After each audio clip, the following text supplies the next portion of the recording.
नमस्कार दोस्तों। आज के इस लेक्चर में एक बहुत ही महत्वपूर्ण टॉपिक के बारे में डिस्कशन करने वाला हूं। इस टॉपिक में linear model animal genetics breeding में किस प्रकार से हेल्पफुल होता है, किस प्रकार से जेनेटिक इवैल्यूएशन में इन डिफरेंट तरीके के मॉडल्स को यूज किया जाता है, इस बारे में डिस्कस करेंगे। मैं यहाँ पर एक बात क्लियर करना चाहूँगा कि ये जो भी लेक्चर अब मैं बनाने जा रहा हूँ यह MBSc और PhD लेवल के स्टूडेंट के लिए उपयोगी होगा। अंडर ग्रेजुएट लेवल के स्टूडेंट के लिए के सिलेबस में ये टॉपिक्स है भी नहीं और उनके लिए इस समय इस स्थिति में बहुत ज़्यादा हेल्पफुल नहीं होगा। तो MBSc और PhD जो एनिमल जेनेटिक्स ब्रीडिंग से परसू कर रहे हैं उनके लिए ये लेक्चर काफ़ी हेल्पफुल होने वाले हैं। तो एक एक करके हम देखते हैं इस लेक्चर में हम किन टॉपिक्स को कवर करने वाले हैं। तो लीनियर मॉडल का एक जनरल इंट्रोडक्शन देखेंगे, फिर इसके बाद हम देखेंगे कि लीनियर मॉडल और नॉन लीनियर मॉडल क्या होते हैं। लीनियर मॉडल के यूज़ देखे जाएंगे और डिफरेंट फैक्टर्स किस प्रकार से यूज़ होते हैं लीनियर मॉडल में, वो फैक्टर्स के बारे में देखेंगे। फिर इसके बाद फिक्स इफ़ेक्ट क्या होते हैं, रैंडम इफ़ेक्ट क्या होते हैं, और फिर लास्ट में देखेंगे लीनियर मॉडल्स के टाइप्स। तो इसमें फिक्स मॉडल, रैंडम मॉडल और मिक्स मॉडल, इन सारे मॉडल्स के बारे में हम एक एक करके चर्चा करेंगे। लाइव स्टॉक के केस में जेनेटिक इम्प्रूवमेंट के लिए जो भी बुल्स होते हैं, मेल जर्म प्लाज्म होते हैं, उनके जेनेटिक इवैल्यूएशन के लिए जनरली हम जो उनके डॉटर्स का परफॉर्मेंस होता है उसके बेसिस पर हम जो बुल्स हैं उसको इवैल्यूएट करने की कोशिश करते हैं। अब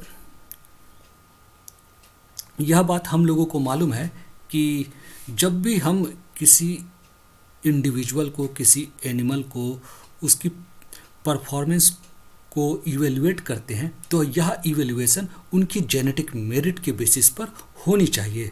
जबकि जो फिनोटाइप होता है वह जेनेटिक के साथ साथ उसे इन्वायरमेंट भी इन्फ्लुएंस करते हैं, लेकिन फिनोटाइप में इन्वायरमेंट की वजह से जो इन्फ्लुएंस आ रहा है उन इन्फ्लुएंस को एडजस्ट करने के बाद हमें एनिमल्स की जेनेटिक मेरिट के बारे में पता लगाना होता है, प्रिडिक्ट करना होता है। अब कोई भी लाइव स्टॉक इम्प्रूवमेंट प्रोग्राम है उसकी सक्सेस इसी बात पर डिपेंड करता है कि हम जो प्रिडिक्शन कर रहे हैं, किसी इंडिविजुअल के जेनेटिक मेरिट की प्रिडिक्शन कर रहे हैं, उसकी ब्रीडिंग वैल्यू को इवैल्यूएट करने की कोशिश कर रहे हैं, वो कितना ज़्यादा एक्यूरेट है। यदि यह प्रिडिक्शन काफ़ी एक्यूरेट होगा तो हमारा सिलेक्शन अच्छा होगा और जो लाइव स्टॉक इम्प्रूवमेंट प्रोग्राम है वह सक्सेसफुल होगा। यहाँ पर हमने बात की प्रिडिक्शन की, तो यह जो भी प्रिडिक्शन हम करते हैं उसके लिए जनरली हम प्रिडिक्शन में जो स्टैटिस्टिकल टूल यूज़ करते हैं वह रिग्रेशन यूज करते हैं। और रिग्रेशन के कंडीशन में जो रिग्रेशन को यूज करते हुए जो प्रिडिक्शन करते हैं उसके लिए डिफरेंट मॉडल्स बनाए जाते हैं। अब हम इन्हीं मॉडलों के बारे में इस लेक्चर में डिस्कशन करने वाले हैं।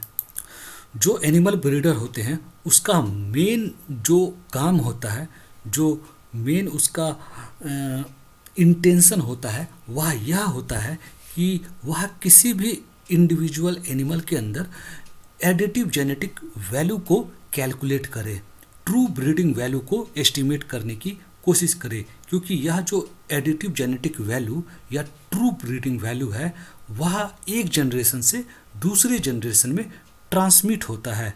तो जो ब्रीडर होते हैं एप्रोप्रिएट मॉडल यूज़ करते हैं, स्टैटिस्टिकल टूल यूज़ करते हैं, मैथमेटिकल मॉडल यूज़ करते हैं और उसके बाद एडिटिव जेनेटिक वैल्यू और ब्रीडिंग वैल्यू को कैलकुलेट करने की कोशिश करते हैं। अब यहाँ पर हम मैथमेटिकल मॉडल को समझने की कोशिश करते हैं कि आखिर मैथमेटिकल मॉडल होता क्या है। तो मैथमेटिकल मॉडल रिलेशनशिप दिखाता है फिनोटाइप और डिफरेंट फैक्टर जो उस फिनोटाइप को अफेक्ट करते हैं उनके बीच में। तो यहाँ पर फिनोटाइप मिल्क प्रोडक्शन भी हो सकता है, और मिल्क प्रोडक्शन जो 8, 10, 15, 20 लीटर एक दिन में दूध आ रहा है, या फिर एक लैक्टेशन में 2000, 2500 या 3000 मिल्क काऊ प्रोड्यूस कर रही है, वो फिनोटाइप हो सकता है। और डिफरेंट फैक्टर्स जो इसे इन्फ्लुएंस करता है, जिसके ऊपर यह डिपेंड करते हैं, वह हो सकता है कि किस हर्ड में है, यानी कि किस फार्म में एनिमल पाले जा रहे हैं, किस ईयर में एनिमल का यह मिल्क प्रोडक्शन लिया गया था, ईयर का भी इफेक्ट हो सकता है, सीज़न का भी इफेक्ट हो सकता है। तो ये जो सारे फैक्टर हैं जो कि जिसे इन्वायरमेंटल फैक्टर कहा जाता है, ये जेनेटिक नहीं है। ये ईयर हो या फिर हर्ड हो या सीज़न हो, इसे जीन रेगुलेट नहीं करते हैं, यह इन्वायरमेंटल फैक्टर है। तो ये पहला तो जेनेटिक इफेक्ट जो कि फिनोटाइप को अफेक्ट कर रहे हैं, दूसरा इन्वायरमेंटल इफेक्ट। तो इन्वायरमेंटल इफेक्ट में कई सारे इफेक्ट, तो हमें यह देखना होता है कि कौन कौन से इन्वायरमेंटल इफेक्ट महत्वपूर्ण है, उसे हम मॉडल में लेकर आते हैं। और उसके अलावा रेसिडुअल इफेक्ट जो कि एरर होते हैं। तो इन फैक्टर्स को ध्यान में रखते हुए यह मैथमेटिकल मॉडल, स्टैटिस्टिकल मॉडल बनाया जाता है। शॉर्ट में इस प्रकार से लिख सकते हैं, वाई जो है वह ऑब्जर्वेशन है, फिनोटिपिक वैल्यू है, जी जेनेटिक इफेक्ट है, एफ इन्वायरमेंटल इफेक्ट है। और जनरली इन्वायरमेंटल इफेक्ट फिक्स्ड होते हैं, इस वजह से इसे एफ से भी कई बार डिनोट किया जाता है, या कई बार ई से भी डिनोट किया जाता है, और ई फॉर एरर। यहाँ पर फिक्स को मैं समझाना चाहूँगा कि जैसे इन्वायरमेंटल फैक्टर, यहाँ पर कुछ एग्जांपल्स दिए गए हैं। इन्वायरमेंटल फैक्टर में हर्ड का इफेक्ट हो सकता है। अब हर्ड का मतलब होता है कि फार्म, आप जिन एनिमल्स के बेसिस पर एनालिसिस कर रहे हैं, वह एनिमल हो सकता है कि 3-4 फार्म में सिचुएटेड हो।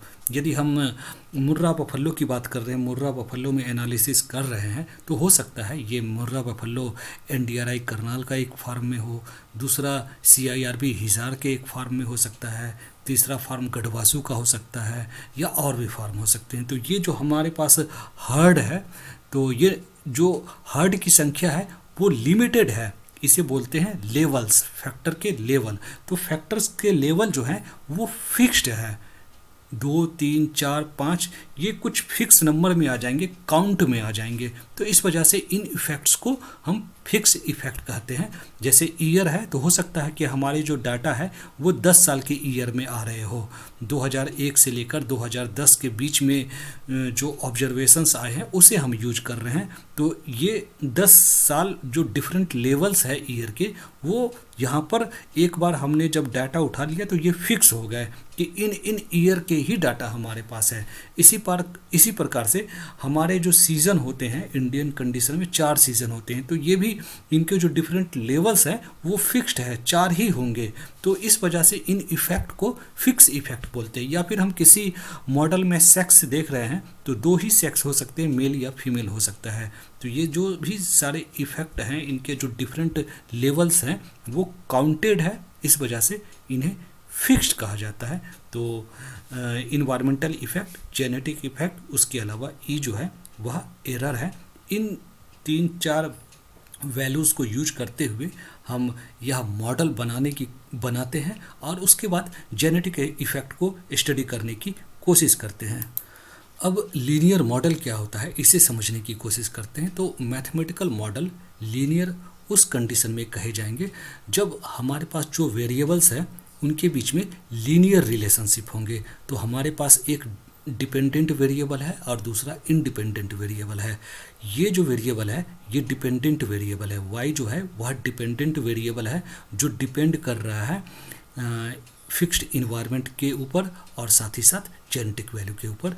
ये इंडिपेंडेंट वेरिएबल है। तो इन दोनों के बीच में यदि लीनियर रिलेशनशिप होगा, यानी एक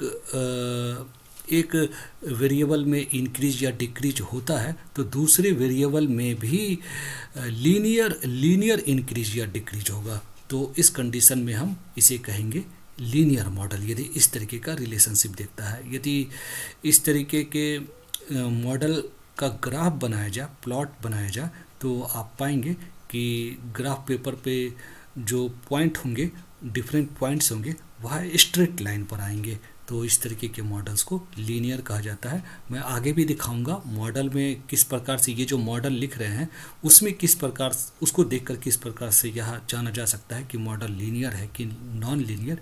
इन चीज़ों को आगे इसी डिस्कशन में हम डिस्कस करेंगे। अब हम देखते हैं लीनियर और नॉन लीनियर मॉडल। तो जैसा कि मैंने अभी पिछली स्लाइड पे बताया था कि लीनियर मॉडल में जो वेरिएबल्स होंगे उनके बीच में लीनियर रिलेशनशिप होंगे, लेकिन बायोलॉजिकल साइंस में यह ज़रूरी नहीं है कि हर कंडीशन में जो वेरिएबल्स के बीच में रिलेशनशिप होंगे वो लीनियर ही होंगे, वह नॉन लीनियर भी हो सकते हैं। अभी अगली स्लाइड पर मैं दिखाऊंगा आपको कि नॉन लीनियर मॉडल किस प्रकार से दिखते हैं। लेकिन यहाँ पर देखते हैं कि लीनियर मॉडल आखिर क्यों इतना ज़्यादा प्रीफर किए जाते हैं, क्योंकि यह इजी होता है। इस तरीके के मॉडल को फिट किया जाना इजी होता है, मैथमेटिकल ट्रैक्टेबिलिटी होती है, आप मैथमेटिकली इन चीज़ों को प्रूफ करके आसानी से देखा जा सकता है, अंडरस्टैंडिंग काफ़ी बेटर होता है और इंटरप्रिटेशन भी काफ़ी इजीली आप ड्रॉ कर सकते हैं। तो इस वजह से लीनियर मॉडल को ज़्यादा लोग प्रीफर करते हैं। लीनियर ऐसे मॉडल पर काम करते हैं जो लीनियर होता है उस पर ज़्यादा काम होते हैं। लेकिन अभी देखते हैं आखिर नॉन लीनियर मॉडल किस प्रकार से दिखते हैं। अभी इस स्लाइड में, जो कि मैं काफ़ी आगे का स्लाइड आपको दिखा रहा हूँ, इसे फिर से बाद में भी डिस्कस किया जाएगा। इस स्लाइड में हम देखेंगे लीनियर मॉडल दिखाया जा रहा है और आप पाएंगे कि ये डिपेंडेंट वेरिएबल है और यह मैट्रिक्स फॉर्म में लीनियर मॉडल को दिखाया जा रहा है और ये पैरामीटर वेक्टर ऑफ पैरामीटर है और यह वेक्टर ऑफ एरर है। और हमने ऑलरेडी जो मैट्रिक्स अलजेब्रा पढ़ा था वहाँ पर वेक्टर क्या होते हैं, रो वेक्टर, कॉलम वेक्टर, वो सारी चीज़ें हमने डिस्कस कर रखा है। तो उस लेक्चर को देखेंगे तो ये वेक्टर्स क्यों यूज किए जा रहे हैं, उसके एक ही रो या कॉलम होंगे तो उस कंडीशन में उसे हम जनरली वेक्टर कहते हैं।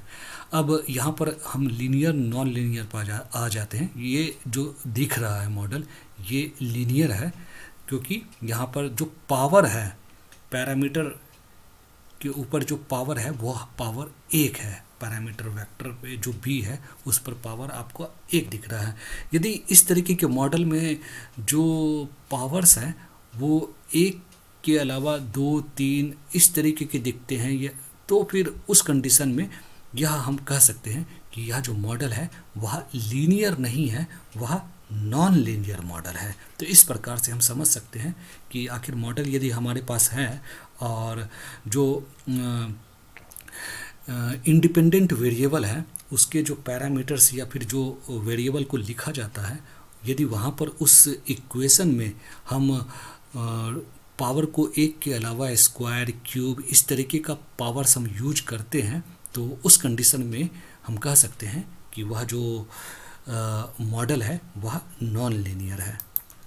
अभी लीनियर मॉडल के यूज़ क्या है इसे देखेंगे। तो अभी जो स्लाइड अभी मैंने दिखाया था लास्ट स्लाइड, उसमें पैरामीटर वेक्टर ऑफ पैरामीटर था, तो वो पैरामीटर्स वगैरह को है जो कि रिग्रेशन कोफिशिएंट के तरीके से निकल कर आते हैं, उनको एस्टिमेट करने के लिए जनरली लीनियर मॉडल का यूज़ किया जाता है। उसके अलावा जो आपके पॉपुलेशंस है उसमें मीन, वेरिएंस, हेरिटेबिलिटी, ट्रेट का heritability, repeatability, genetic and phenotypic correlation, genetic gain, इन सारे चीज़ों को जनरली कैलकुलेट करने के लिए लीनियर्स मॉडल को यूज किया जाता है। इसके साथ साथ बहुत इंपॉर्टेंट इसका यूज़ है ब्रीडिंग वैल्यू को भी एस्टिमेट करने में लीनियर्स मॉडल का यूज किया जाता है। अब यह स्लाइड बहुत इंपॉर्टेंट है, यहाँ पर मैं डिस्कस करूँगा कि ऑप्टिमम लीनियर मॉडल को किस प्रकार से कंस्ट्रक्ट किया जा सकता है। तो मैंने अभी पीछे भी कुछ इक्वेशंस दिखाए थे, अभी इस स्लाइड के बाद भी मैं इक्वेशंस दिखाऊंगा जहां पर आप देख पाओगे कि आखिर लीनियर मॉडल किस प्रकार से लिखे जाते हैं। तो अभी मैंने जैसा कि बताया था, कोई भी फिनोटाइप जैसे मिल्क प्रोडक्शन हो या कोई दूसरा भी प्रोडक्शन हो सकता है, वह कई सारे फैक्टर्स के ऊपर, कई सारे इन्वायरमेंटल इफ़ेक्ट के ऊपर डिपेंड करेंगे। तो जब भी हम लीनियर मॉडल बनाते हैं, एक तो हमारा डिपेंडेंट वेरिएबल होता है, जैसे कि यहाँ पर हमने माना कि मिल्क प्रोडक्शन डिपेंडेंट वेरिएबल है और इंडिपेंडेंट वेरिएबल जिसके ऊपर डिपेंड कर रहा है।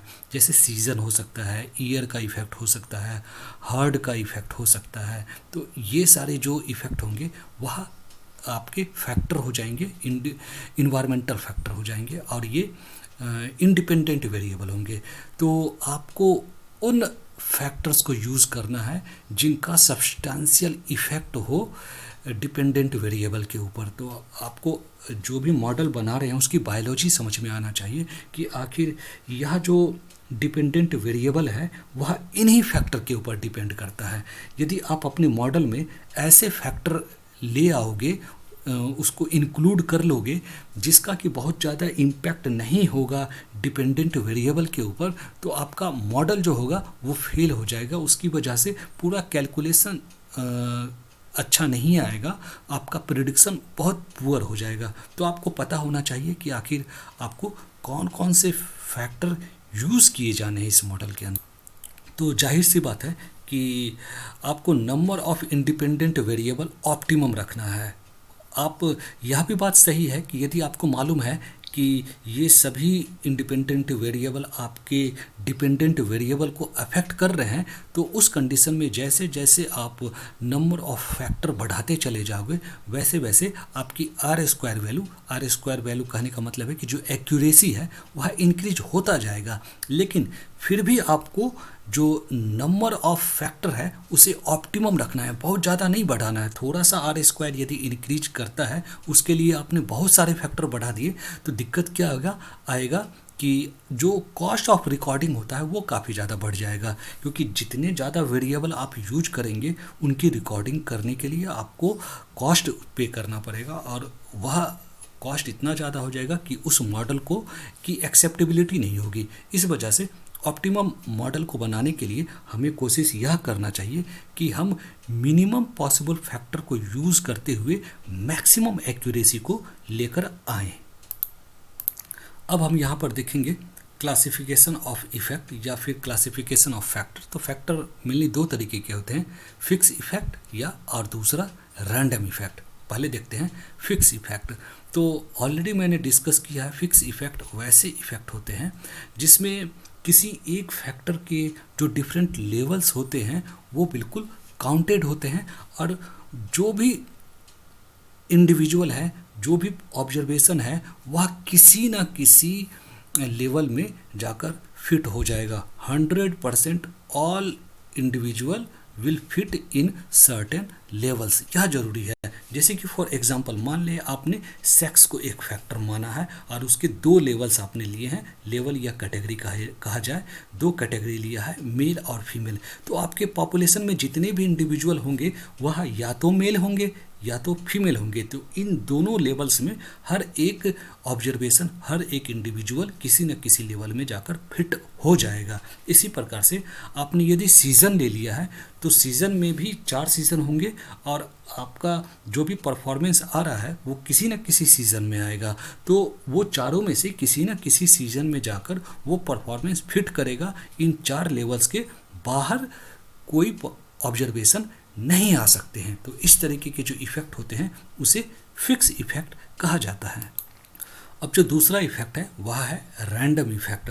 और रैंडम इफ़ेक्ट वैसे इफ़ेक्ट होते हैं जिसमें कि हर एक ऑब्जर्वेशंस जो होते हैं उसके जो डिफरेंट लेवल्स हैं, ज़रूरी नहीं है कि उसमें वह हर ऑब्जर्वेशन आ ही जाए।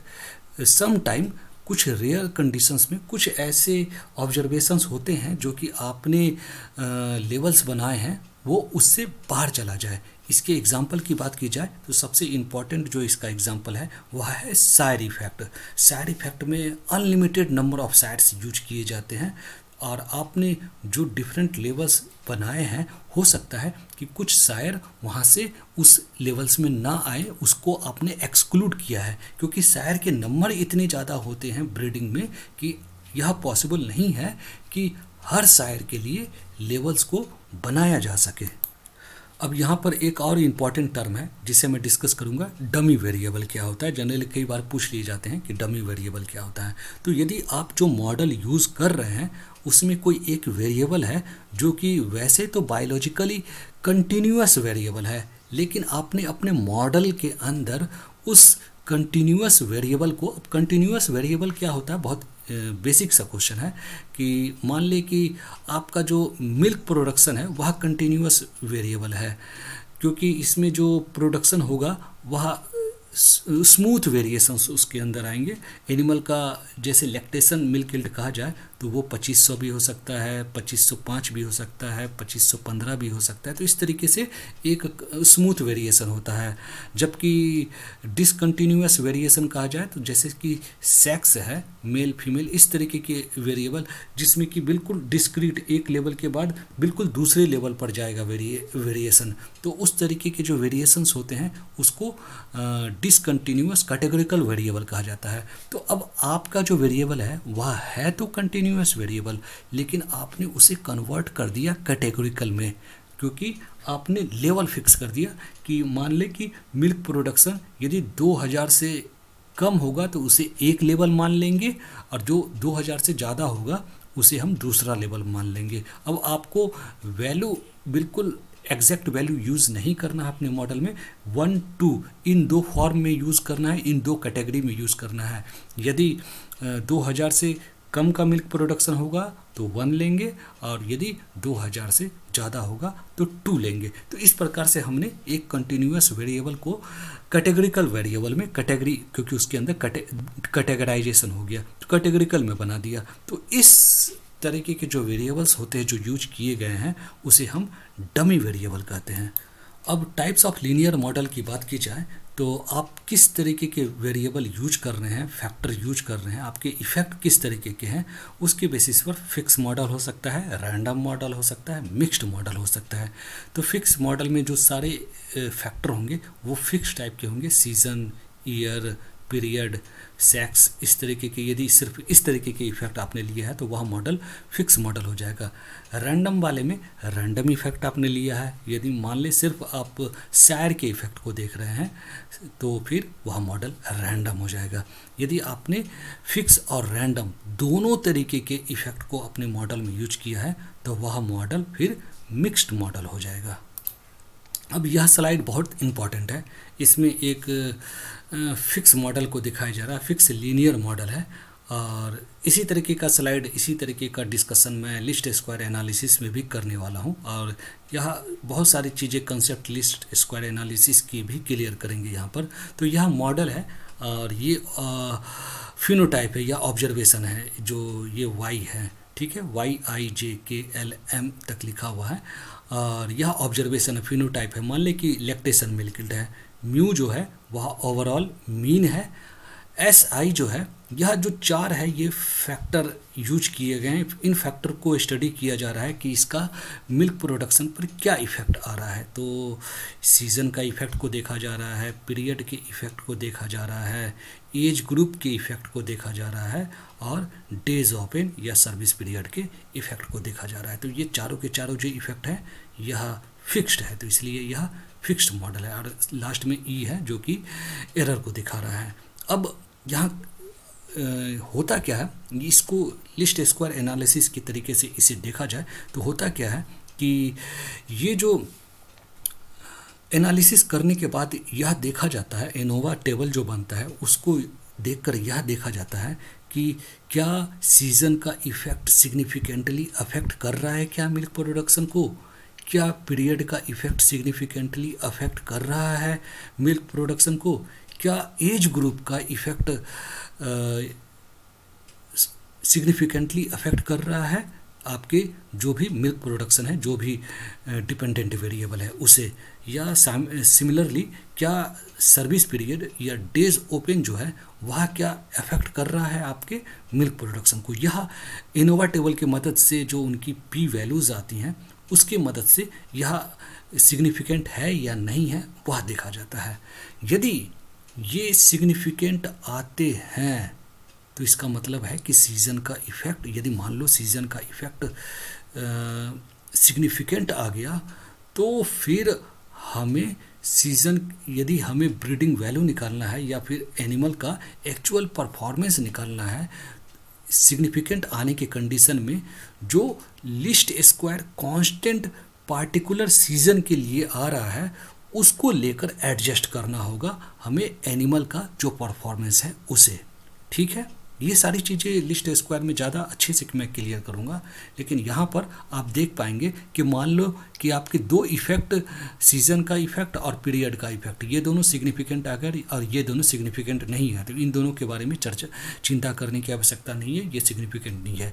ये दोनों सीजन और पीरियड, ये दोनों सिग्निफिकेंटली अफेक्ट कर रही हैं आपके प्रोडक्शन को, तो आपको क्या करना होगा कि ब्रीडिंग वैल्यू निकालना हो या एक्चुअल जेनेटिक मेरिट एनिमल का निकालना हो, तो ये जो सिग्निफिकेंट नॉन जेनेटिक इफेक्ट है उसको एडजस्ट करना होगा। एडजस्ट करने के लिए यहाँ सीज़न मान ले 4 है, पीरियड 5 है, तो हर सीज़न के लिए एक लीस्ट स्क्वायर कांस्टेंट आएगा और आपको देखना होगा कि ये जो पार्टिकुलर एनिमल है वह किस सीज़न में बॉर्न हुआ है और उसके लिए जो लीस्ट स्क्वायर कांस्टेंट आ रहा है वो कितना आ रहा है, यानी कि उसका जो इफेक्ट उसकी वजह से, सीज़न की वजह से जो इसका परफॉर्मेंस कितना घट या बढ़ रहा है, तो वो जो भी सीज़न की वजह से घट या बढ़ रहा है उसके अगेंस्ट आपको एडजस्टमेंट करना होगा। इसी प्रकार से पीरियड में, किस पीरियड में इस एनिमल ने परफॉर्म किया है, यदि उस पीरियड का इफेक्ट सिग्निफिकेंट है तो उसके लिए आपको एडजस्टमेंट करना होगा और इस तरीके से आप उस एनिमल का एक्चुअल जेनेटिक मेरिट और ब्रीडिंग वैल्यू को निकाल सकते हैं। तो यह बहुत इंपॉर्टेंट है, लिस्ट स्क्वायर एनालिसिस में भी इन चीज़ों को मैं डिस्कस करूँगा और यह एक फिक्स लीनियर मॉडल है, मुझे सिर्फ यहाँ पर इतना ही डिस्कस करना है। अब इसी प्रकार से यह रैंडम लीनियर मॉडल है जहाँ पर कि शायर के इफ़ेक्ट को देखा जा रहा है और यह एज्यूम किया जा रहा है कि शायर का इफ़ेक्ट जो है वह रैंडम है। तो बहुत हद तक सिमिलर है, वैसा ही है, बस हम शायर के इफ़ेक्ट को यहाँ पर यूज कर रहे हैं। अब ये मिक्स मॉडल है, मिक्स मॉडल में आपने शायर के इफ़ेक्ट को भी देख रहे हैं मॉडल के अंदर, फॉर्म और ये सारे फिक्स इफ़ेक्ट है, तो फिक्स और रैंडम दोनों इफ़ेक्ट को यहाँ पर देखा जा रहा है। तो यह जो मॉडल है यह मिक्स मॉडल है। अब यह जो लीनियर मॉडल है वह मैट्रिक्स फॉर्म में है। ऑलरेडी जब मैट्रिक्स अलजेब्रा में डिस्कस कर रहा था तो वहाँ मैंने बताया था कि ये जो मैट्रिक्स अलजेब्रा है इसे काफ़ी, जितने भी ब्रीडिंग एक्सरसाइज होते हैं उसमें मैट्रिक्स फॉर्म में ही सारे कैलकुलेशन होते हैं। वैसे अब तो हमें मैनुअली कैलकुलेट नहीं करना होता है, कंप्यूटर प्रोग्राम्स अवेलेबल है जो ये सारे कैलकुलेशन कर देते हैं, लेकिन एक्चुअली होता क्या है, तो वो सारे ऑपरेशंस मैट्रिक्स फॉर्म में होते हैं। तो यहाँ पर ये जो हमने इससे पहले जो भी मॉडल लिखा था, मॉडल को मैं दिखाने की कोशिश करूँगा। यह जो मॉडल है इसे एक मैट्रिक्स फॉर्म में रखना होगा। तो आप यहाँ समझेंगे यह मैट्रिक्स फॉर्म में सिंप्लीफाई होकर इस तरीके से आ गया।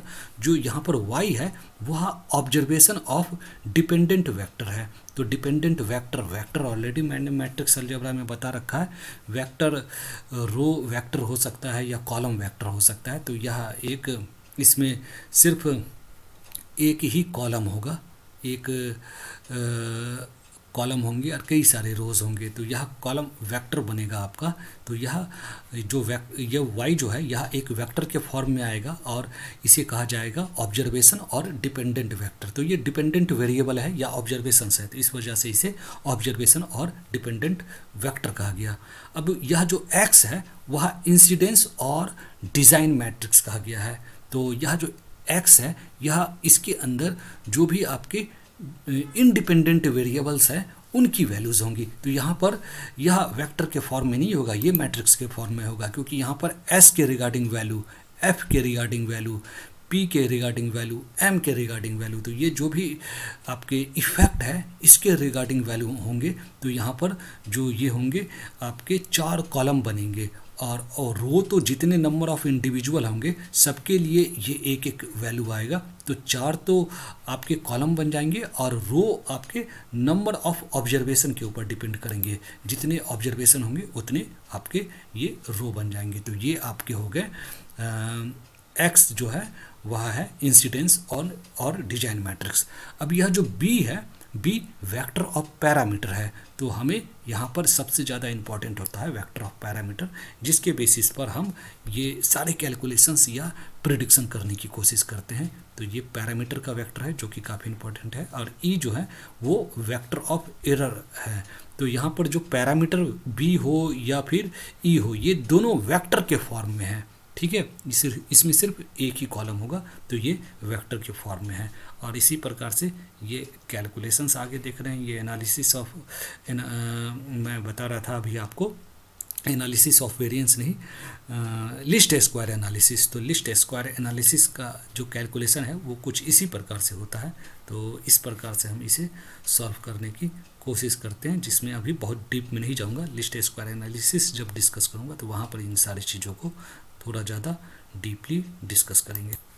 तो दोस्तों, आज के इस लेक्चर में हमने लीनियर नॉन लीनियर मॉडल और उसमें भी कई सारे रैंडम फिक्स मिक्स, इन सारे मॉडल्स को हमने डिस्कस किया। जनरली ये जो भी कंसेप्ट है यह स्टूडेंट को समझने में काफ़ी दिक्कतें आती हैं, काफ़ी क्लैरिटी नहीं होता है। तो इस वजह से मैंने इन सारे कंसेप्ट के बारे में लेक्चर फॉर्म में ये सारी चीज़ें समझाने की कोशिश किया है। यदि आपको कुछ यहाँ पर समझ में ना आया हो तो आप हमें कमेंट करेंगे, तो फिर मैं उन सारी चीज़ों को एक बार या तो कमेंट में ही रिप्लाई कर दूंगा मैं, या फिर लगेगा कि ज़रूरत है एक दूसरे वीडियो बनाने की, तो मैं वहाँ पर वीडियो बनाकर भी आपको समझाने की कोशिश करूँगा।